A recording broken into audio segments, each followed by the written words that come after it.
శ్రీ మహాగణాధిపతయే నమః. శ్రీమాత్రే నమః. మాచిరాజ్ భక్తి ప్రేక్షకులందరికీ నమస్కారం. ఈనాటి దినఫలం కార్యక్రమంలో ముందుగా నేటి పంచాంగ వివరాలు పరిశీలిద్దాం.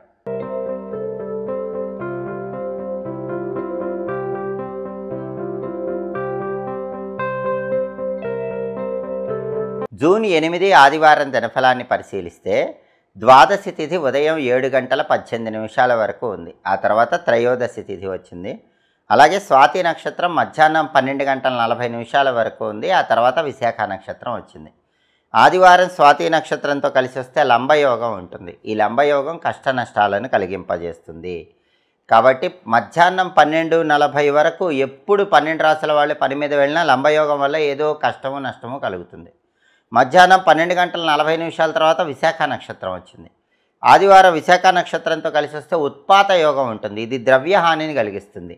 అంటే మధ్యాహ్నం 12:40 తర్వాత 12 రాసుల వాళ్ళు బయటికి వెళితే డబ్బు పరంగా ఏదో ఒక నష్టం కలిగే సూచనలు ఉన్నాయి. అంటే ఈరోజు 2 యోగాలు వ్యతిరేకంగా ఉన్నాయి. పని మీద బయటికి వెళితే ఏదో ఒక సమస్యలు 12 రాసుల వాళ్ళకు వస్తాయి. ప్రయాణాలు చేస్తే ఇబ్బందులు ఎదురవుతాయి. అలా జరగకుండా ఉండాలంటే తమలపాకు 4 మడతలు మడిచి దగ్గర పెట్టుకొని వెళ్ళండి. మళ్ళీ వచ్చాక ఎవరు తొక్కని చోట చెట్టు మొదట్లో వేయండి. దాంతోపాటు వీలైతే తమలపాకు నోట్లో వేసుకుని నవ్వులుతూ వెళ్ళండి. బెల్లం ముక్క కూడా నోట్లో వేసుకుని నవ్వులుతూ వెళ్ళండి. అప్పుడు ఈ 2 యోగాలు వ్యతిరేక ఫలితాలను ఇవ్వవు. మీ ప్రయాణాలు విజయవంతం అవుతాయి. మీరు అనుకున్న పనులు అనుకున్నట్లు పూర్తి చేసుకోవచ్చు. కార్యసిద్ధి లభిస్తుంది. అలాగే రాశిచక్రం చాట్లో గ్రహాల స్టేటస్ తీసుకుంటే ఆదివారానికి అధిపతి అయిన సూర్యుడు వృషభ రాశిలో శుక్రుడి ఇంట్లో శత్రువు ఇంట్లో ఉన్నాడు. కాబట్టి ప్రమోషన్ల కోసం పై అధికారుల ఇళ్లకు వెళ్ళి మాట్లాడటానికి బలం తక్కువ ఉంది. రాజకీయాల్లో కూడా ఆలోచించి వ్యవహరించాలి. తండ్రి వైపు బంధువులతో జాగ్రత్తగా మాట్లాడకపోతే గొడవలు అయ్యే అవకాశాలు ఉన్నాయి. రవి శత్రువు ఇంట్లో ఉన్నాడు కాబట్టి జాగ్రత్తలు తీసుకోవాలి. అలాగే స్వాతి నక్షత్రానికి అధిపతి అయిన రాహు కుంభంలో శని ఇంట్లో ఉన్నాడు. ఇది అనుకూలమే. అబ్రాడ్ ఛాన్సెస్ అనేవి 12 రాసుల వాళ్ళకి బలంగా ఉన్నాయి. అంటే విదేశీయాన ప్రయత్నాలు అనుకూలిస్తాయి. విదేశాలకు వెళ్ళటానికి చేసే అన్ని పనులకు కూడా అనుకూలత ఈరోజు చాలా అద్భుతంగా ఉంది. స్నేహితులతో కలిసి ముఖ్యమైన కార్యక్రమాలు ప్రారంభించి సక్సెస్ అవడానికి కూడా రాహువు కుంభరాశిలో ఉండటం అనుకూలిస్తుంది. అలాగే విశాఖ నక్షత్రానికి అధిపతి అయిన గురువు మిథునంలో బుధుడి ఇంట్లో శత్రువు ఇంట్లో ఉన్నాడు. కాబట్టి డబ్బు ఖర్చు పెట్టేటప్పుడు జాగ్రత్తగా ఖర్చు పెట్టాలి. లేకపోతే వృధా ఖర్చులు పెరిగే సూచనలు ఉన్నాయి. సాంఘిక కార్యక్రమాల్లో కూడా ఏదైనా నిర్ణయం తీసుకున్నప్పుడు ఆలోచించి జాగ్రత్తగా నిర్ణయం తీసుకోకపోతే వ్యతిరేక ఫలితాలు వస్తాయి. గురువు శత్రువు ఇంట్లో ఉన్నాడు కాబట్టి ఈ జాగ్రత్తలు పాటించాలి. అలాగే నక్షత్ర బలాన్ని బట్టి కొన్ని ముఖ్యమైన పనులు చేసుకోవచ్చు. ప్రధానంగా స్వాతి నక్షత్రము మధ్యాహ్నం 12:40 వరకు ఉంది. స్వాతి నక్షత్రంలో అన్నప్రాసన, నామకరణం, చెవులు గుట్టించడం, అక్షరాభ్యాసం ఈ కార్యక్రమాలన్నీ చేసుకోవచ్చు. అలాగే జ్యోతిష విద్యలు గురువుల దగ్గర నేర్చుకోవడానికి స్వాతి నక్షత్రం మంచిది. కంప్యూటర్ కోచింగ్ సెంటర్స్లో జాయిన్ అవ్వడానికి స్వాతి నక్షత్రం మంచిది. అలాగే సంగీతపరమైన విద్యలు నేర్చుకోవడానికి కూడా స్వాతి నక్షత్రం అనుకూలిస్తుంది. అగ్రికల్చర్ రిలేటెడ్ వర్క్స్ వ్యవసాయానికి సంబంధించిన పనులు చేసుకోవటానికి కూడా స్వాతి నక్షత్రం చాలా మంచి నక్షత్రం. కాబట్టి మధ్యాహ్నం 12:40 వరకు స్వాతి నక్షత్ర బలాన్ని బట్టి ఈ పనులు చేసుకోవచ్చు. మధ్యాహ్నం 12:40 తర్వాత విశాఖ నక్షత్రం వచ్చింది. విశాఖ నక్షత్ర బలాన్ని బట్టి కూడా కొన్ని పనులు చేసుకోవచ్చు. మధ్యాహ్నం 12:40 తర్వాత విశాఖ నక్షత్ర బలాన్ని బట్టి కోర్టుపరమైన ముఖ్యమైన వ్యవహారాలు నిర్వహించుకోవచ్చు. అలాగే భూగర్భ నిధి నిక్షేపాల గురించి తెలుసుకోవడానికి చేసే ప్రయత్నాలకు విశాఖ మంచిది. చాలామంది నిధుల కోసం భూములు తవ్వుతూ ఉంటారు. నిధుల కోసం భూములు తవ్వటం, నిధుల కోసం కొన్ని ప్రత్యేకమైన పరీక్షలు చేసుకోవటం, ఇలాంటి వాటికి విశాఖ నక్షత్రం మంచిది. అలాగే పెయింటింగ్ కోర్సులు నేర్చుకోవటానికి కూడా విశాఖ నక్షత్రం మంచిది. అలాగే వ్యాపారంలో ఇంపార్టెంట్ ట్రాన్సాక్షన్స్ చేయడానికి కూడా విశాఖ మంచి నక్షత్రం. ఒక్కొక్కసారి మంచి కోసం చెడు చేసైనా ఎదుటి వాళ్ళ మీద విజయం సాధించాల్సి వస్తుంది. అలా మంచి కోసం చెడు చేసైనా సరే ఎదుటి వాళ్ళ మీద విజయం సాధించడానికి చేసే ప్రయత్నాలకు విశాఖ నక్షత్రం అనుకూలిస్తుంది. నక్షత్ర బలాన్ని బట్టి ఈ ముఖ్యమైన పనులన్నీ చేసుకోవచ్చు. అలాగే ఈనాటి దినఫలం కార్యక్రమంలో ద్వాదశి రాశుల వాళ్ళ రాశి ఫలితాలు ఏ విధంగా ఉన్నాయో ఇప్పుడు మనం పరిశీలిద్దాం. ముందుగా మేషరాశి. మేషరాశి వాళ్ళకి ఈరోజు అప్పులు చేసేటటువంటి అవకాశం ఉంది. అప్పులు తీర్చేటటువంటి అవకాశం కూడా ఉంది. ఈ రోజుకున్న ప్రత్యేకత ఏంటంటే బల్క్ అమౌంట్లో అప్పు చేయగలుగుతారు. అలాగే బల్క్ అమౌంట్లో ఉన్న అప్పు తీర్చగలుగుతారు. అప్పులు చేయటము తీర్చడము రెండూ చేయడానికి మేషరాశి వాళ్ళకి ఈరోజు అవకాశాలు చాలా ఎక్కువగా ఉన్నాయి. తదుపరి వృషభ రాశి. వృషభ రాశి వాళ్ళకి ఈరోజు ద్రవ్య హాని కలుగుతుంది. అంటే వాళ్ళ దగ్గర ఉన్న డబ్బులు కానీ వస్తువులు కానీ పోగొట్టుకునే అవకాశాలు ఉన్నాయి. కాబట్టి డబ్బు విషయంలో జాగ్రత్తగా ఉండాలి. డబ్బు ఖర్చు తగ్గించుకునే ప్రయత్నం చేయాలి. అలాగే గురువుల యొక్క అనుగ్రహం వల్ల కార్యసిద్ధి లభిస్తుంది. గురువుల సంపూర్ణమైన అనుగ్రహం వల్ల, గురుబలం వల్ల కష్టసాధ్యమైన పనుల్లో కూడా విజయాలను వృషభ రాశి వాళ్ళు అందిపుచ్చుకోగలుగుతారు. తదుపరి మిథున రాశి. మిథున రాశి వాళ్ళకి ఈరోజు ప్రధానంగా ధన వ్యయం కనిపిస్తోంది. ధనాన్ని ఎక్కువగా ఖర్చు చేస్తారు కాబట్టి వృధా ఖర్చులు తగ్గించుకునే ప్రయత్నం చేయాలి. అదేవిధంగా స్త్రీల వల్ల సమస్యలు ఎదుర్కొనే సూచనలు ఉన్నాయి. మిథున రాశి స్త్రీలు కానీ, మిథున రాశి పురుషులు కానీ ఇతర స్త్రీల వల్ల సమస్యలు ఎదుర్కొంటారు కాబట్టి స్త్రీలకు సంబంధించిన వ్యవహారాలు విషయాల్లో చాలా జాగ్రత్తగా ఆలోచించి అడుగులు వేయాలి. తదుపరి కర్కాటక రాశి. కర్కాటక రాశి వాళ్ళకి ఈరోజు ఉద్యోగపరంగా ప్రమోషన్లు అందుకోవడానికి అవకాశాలు ఎక్కువగా ఉన్నాయి. మీ శక్తి సామర్థ్యాలకు తగిన గుర్తింపు లభిస్తుంది. దానివల్ల మీరు మంచి పేరు ప్రతిష్టలు తెచ్చుకోగలుగుతారు. తదుపరి సింహరాశి.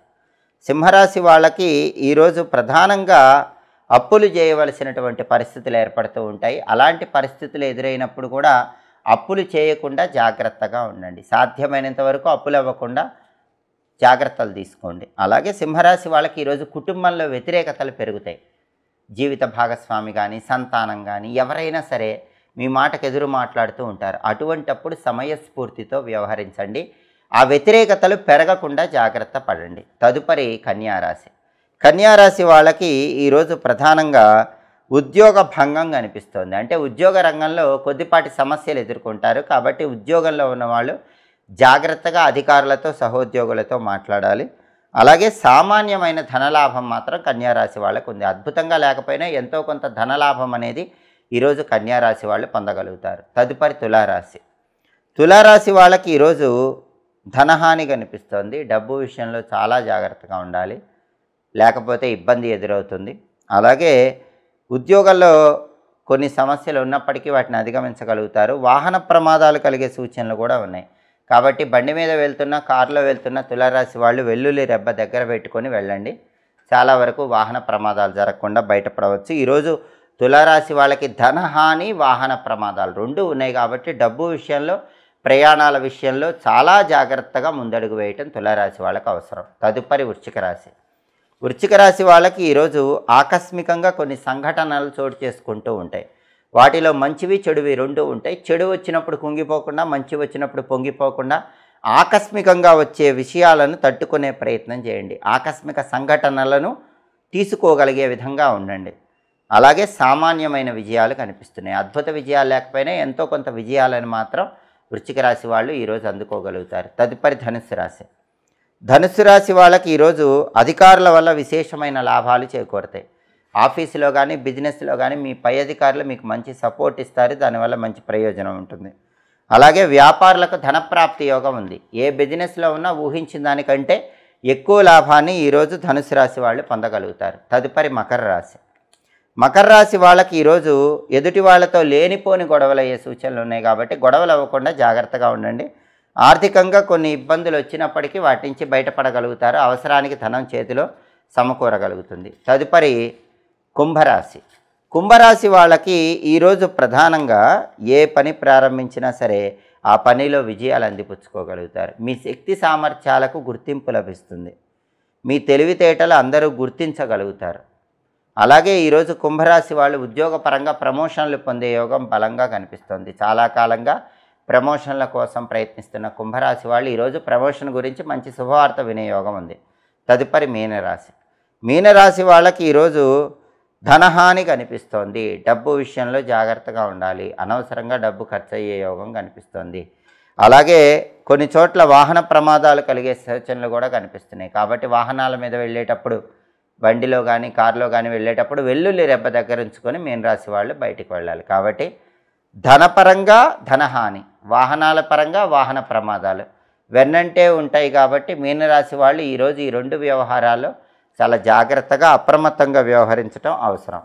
12 రాశుల వాళ్ళు అనుకున్న పనులు అనుకున్నట్లు దిగ్విజయంగా పూర్తి కావాలంటే, కార్యసిద్ధి లభించాలంటే ఆదివారం కాబట్టి సూర్యుడికి సంబంధించిన ఓం నమో భగవతే శ్రీ సూర్యాయ అక్షితేజసే నమః అనే మంత్రాన్ని 11 సార్లు చదువుకొని బయటికి వెళ్ళాలి. ఓం నమో భగవతే శ్రీ సూర్యాయ అక్షితేజసే నమః ఈ మంత్రం 11 సార్లు చదువుకుని వెళ్తే సూర్యుడి అనుగ్రహం వల్ల అనుకున్న పనులు అనుకున్నట్లు పూర్తవుతాయి. విద్యా ఉద్యోగ వ్యాపార రంగాల్లో కూడా మంచి పురోభివృద్ధిని సాధించవచ్చు. అలాగే ఆదివారం కాబట్టి ఉదయం 6 నుంచి 7 మధ్యలో, మధ్యాహ్నం 1 నుంచి 2 మధ్యలో, రాత్రి 8 నుంచి 9 మధ్యలో రవిహోర ఉంటుంది. రవిహోర ఉన్న సమయంలో రాజకీయ వ్యవహారాలు నిర్వహించుకోవచ్చు. అలాగే కొత్తగా ఉద్యోగ ప్రయత్నాలు చేసుకోవచ్చు. ముఖ్యమైన అప్లికేషన్లు రాసుకోవటానికి కూడా రవిహోర మంచిది. అలాగే సన్మానాలు చేయించుకోవటానికి రవిహోర మంచిది. ప్లేడర్లను కలుసుకోవటానికి, వైద్యులను కలుసుకోవటానికి, వాళ్ళ సూచనలు తీసుకోవటానికి రవిహోర చాలా మంచిది. అలాగే చట్ట సంబంధమైనటువంటి వ్యవహారాలన్నీ కూడా నడుపుతారు కాబట్టి రవిహోరలో విశేషమైనటువంటి ప్రయోజనాలు చేకూరుతాయి. కాబట్టి రవిహోరలో ఎప్పుడైనా చట్ట సంబంధమైనటువంటి వ్యవహారాలకు చాలా అద్భుతమైనటువంటి టైంగా చెప్పుకోవాలి. అలాగే అధికారులకు సంబంధించినటువంటి కార్యక్రమాలు, అంటే పై అధికారులకు సంబంధించి ముఖ్యమైన పనులు చేసి వాళ్ళ మెప్పు పొందటానికి కూడా రవిహోర అనుకూలిస్తుంది. అడ్వెంచరస్ పనులు, సాహసోపేతమైన పనులు చేయడానికి కూడా రవిహోర అనుకూలిస్తుంది. హోరాకాలాన్ని బట్టి ఈ పనులు చేసుకుంటే సమస్త శుభాలు చేకూరుతాయి. ఇవి ఈనాటి దినఫలం కార్యక్రమంలో ముఖ్యమైన అంశాలు. మళ్ళీ తదుపరి దినఫలం కార్యక్రమంలో తిరిగి కలుసుకుందాం. ప్రతిరోజు ద్వాదశ రాశుల వాళ్ళు రాశి ఫలితాలు తెలుసుకోవాలనుకుంటున్నారా? అయితే మాచిరాజు భక్తి ఛానల్ తప్పకుండా చూడండి. మా వీడియోస్ మీకు నచ్చినట్లయితే మా ఛానల్ లైక్ చేయండి, కామెంట్ చేయండి. మా ఛానల్ వీడియోస్ 10 మంది మిత్రులకు షేర్ చేయండి. మా ఛానల్ సబ్స్క్రైబ్ చేసుకోండి. పక్కనున్న బెల్ సింబల్ నొక్కటం మాత్రం మర్చిపోకండి. సర్వే జనాః సుఖినో భవంతు. స్వస్తి.